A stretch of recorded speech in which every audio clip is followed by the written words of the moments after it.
There's a strange, cold moment that happens in life, and it feels like the floor dropping out from under you. It's the moment you learn about the story. Not your story, but the one someone else is telling, where you are the villain. It might come through a mutual friend, a late-night text message, or in the strained silence of a family gathering. You hear the words, "They said you destroyed their confidence," or "They'll never forgive you for what you did." And your first reaction is a hot surge of denial. A voice inside screams, "But that's not what happened. That's not what I meant at all." You immediately start pulling up your own version of events, your script. You remember your intentions, your struggles, the difficult choices you had to make. In your movie, you were the protagonist, maybe a flawed one, but you were trying your best. You were navigating a complex situation, trying to be honest, trying to protect yourself, or maybe even trying to do what you thought was right for them. And now you're being told that your story, the one you hold so clearly in your mind, is a lie. Or worse, that it doesn't matter. Because in their world, on their screen, the movie that plays is one where you are the monster. This is one of the most difficult paradoxes to hold. It's a glitch in our understanding of how reality works. We're raised to believe in a single objective truth. There's what happened, and then there are incorrect versions of what happened. Our entire sense of justice and fairness is built on this idea. So when someone's truth about you is so devastatingly different from your own, it feels like an attack. It feels unfair. Our mind scrambles to defend the castle of our identity. We want to call them, write a long message, explain every detail from our point of view so they can see they've got it all wrong. We want to correct their script, to edit their movie, to force them to see us as we see ourselves, as fundamentally good people who sometimes make mistakes. But what if reality isn't a single courtroom where one story is proven true and the other is thrown out? What if the architecture of our existence is more like a library with an infinite number of books, and every single person is writing their own? In your book, you're on a hero's journey, but you are also a character in thousands of other books. In most, you're just a background character, the person who held the door open at the coffee shop, forgotten a moment later. In some, you're a supporting character, a friend, a confidant. But in a few, for reasons you may never fully understand, you have been cast as the antagonist, the one who created the storm, the one who represents the wound. Think about it. Think of the parent who pushed their child to succeed, believing they were giving them the tools for a better life. The child's story, however, might be one of crushing pressure, of never feeling good enough, of a childhood lost to relentless expectation. The parent's intention was love. The child's experience was harm. Which story is true? They both are. They exist simultaneously in the vast, interconnected space of human experience. Or consider a friendship that ended. You saw it as drifting apart, a natural conclusion as your paths diverged. You pulled away quietly to avoid a painful confrontation. Your friend, however, might have experienced that quiet drift as a cold, silent rejection, a ghosting that left them feeling worthless and confused. Your story is about gentle change. Theirs is about sudden abandonment. The old way of seeing things demands that we pick one story and label the other as a misunderstanding. But the transformation we are all moving through asks something much more difficult. It asks us to accept the existence of both narratives without needing to invalidate one to legitimize the other. It's about understanding that our impact on the world is not defined by our intentions. It is defined by the role we play in someone else's story. This isn't about blame. Blame is a dead end. It's part of the old pattern of wanting a single, simple truth. A good guy and a bad guy. This is about something deeper. It's about recognizing the mechanics of a shared reality. Every action you take, every word you speak, is a stone thrown into 1,000 different ponds at once. You only see the ripples in your own pond, the one where you are the center.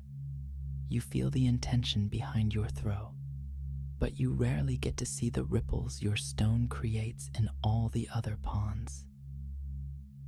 For someone else, that stone may have landed right in the middle of a fragile sandcastle they were building.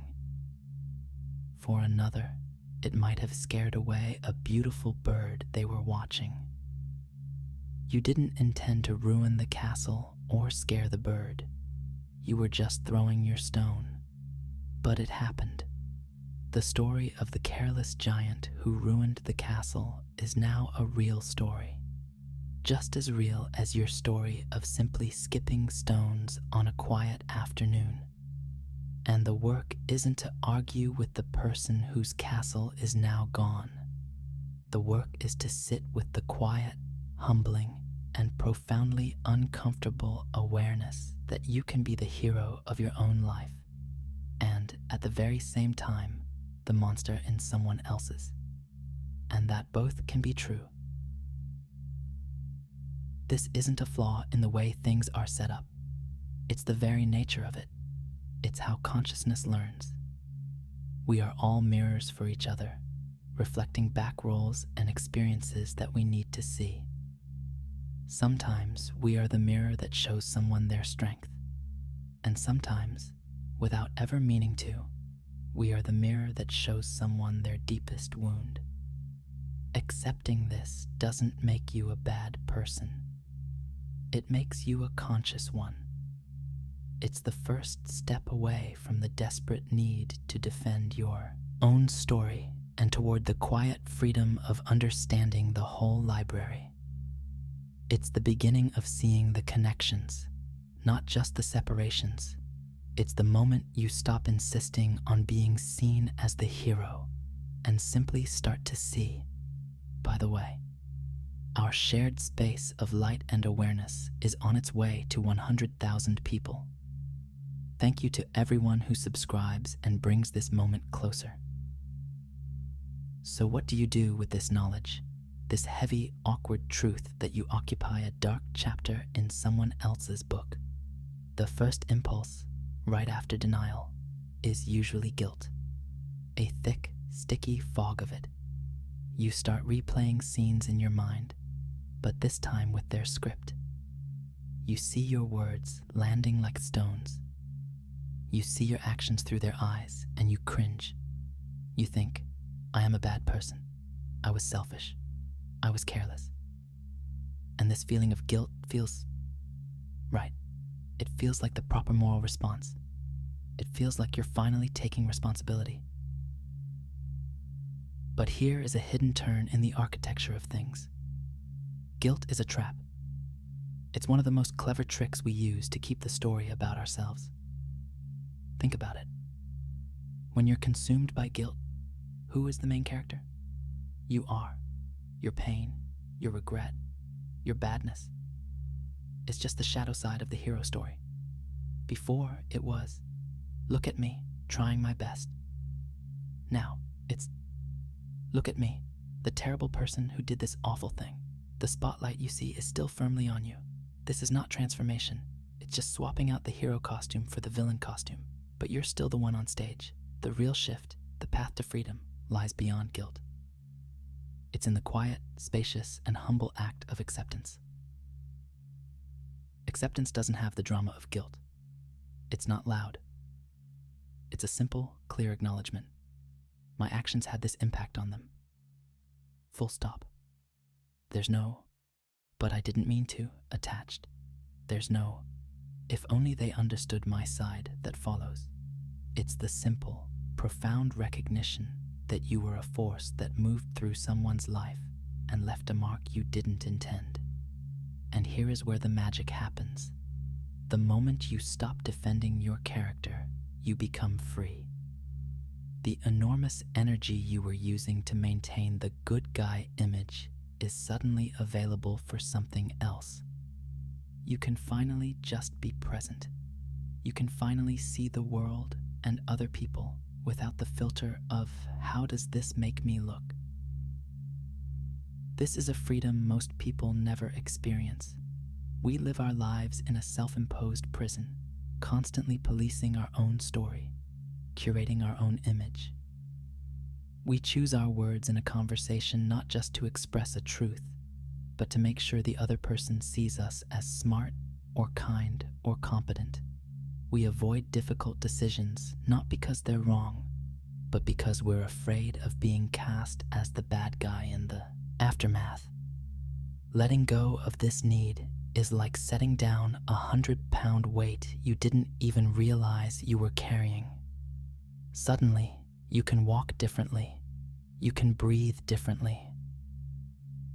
This new awareness changes how you move through the world. It's not about becoming timid or fearful of causing harm. It's the opposite. It's about becoming more clear, more direct, and more honest, because you're no longer attached to the outcome of how you are perceived. You can tell someone a difficult truth they need to hear, not because you want to be the brave hero, but because the truth itself needs to be spoken. And you can do it with compassion, fully accepting that their story about this moment might be that you were cruel. You accept your role. You deliver the message that is needed, and you let go of their narrative. This is a profound act of respect for their autonomy, for their right to have their own experience. You stop trying to control their reality. You begin to see the hidden patterns. You notice that life is a vast web of these stories, all bumping into each other, all influencing one another. You see that the person who was a monster to you was probably just the hero of their own story, dealing with their own struggles. That boss who made your life miserable, maybe they were in the middle of a painful divorce, and their story was about just trying to hold on, to keep their head above water. This doesn't excuse their behavior. It doesn't make the pain they caused you any less real, but it does dissolve the blame. It replaces the simple, flat story of good versus evil with a complex, interwoven, and much more compassionate understanding of how things work. You start to live in a new way. You understand that every interaction is an exchange.